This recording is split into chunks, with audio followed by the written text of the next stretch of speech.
Hindi ka mahilig kumain ng alubate, panoorin mo ang video na ito. Okay? So ito yung tinatanim namin na alubate. Kuha mo na ako isa para makita nyo. So ganito po yung kulay niya. Green na medyo heart shape yung itsura.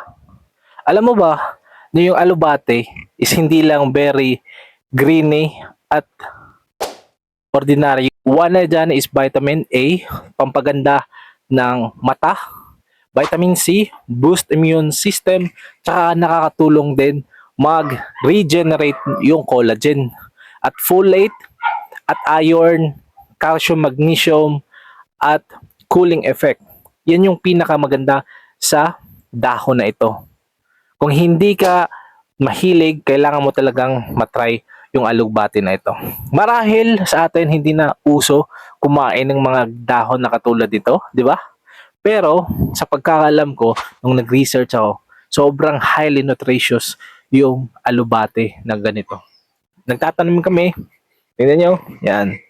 Sobrang ganda kasi in every time na pupunta lang kami sa gilid sa bahay, kuha lang kami ng alubate kasi minimix namin to sa munggo, sa coconut milk, yan. And sa paggamit nito, pwede din po siyang gawing salad. Make sure na yung pinaka-stem niya, ito, yung mga maliliit na dahon is talaga makukuha nyo. Kasi yan yung pinakamaganda i-salad. Lagyan ng konting suka, patis, or asin. Yan, pwedeng-pwede na yan.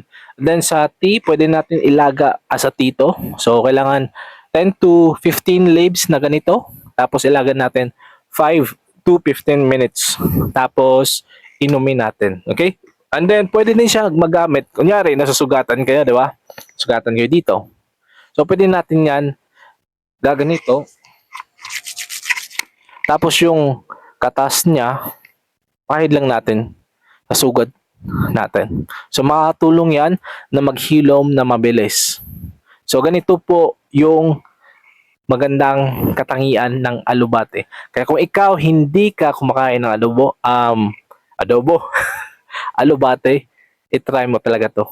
Napaka-nutritious, very good sa katawan natin, highly recommended. Don't forget to follow me and share this information sa ibang tao.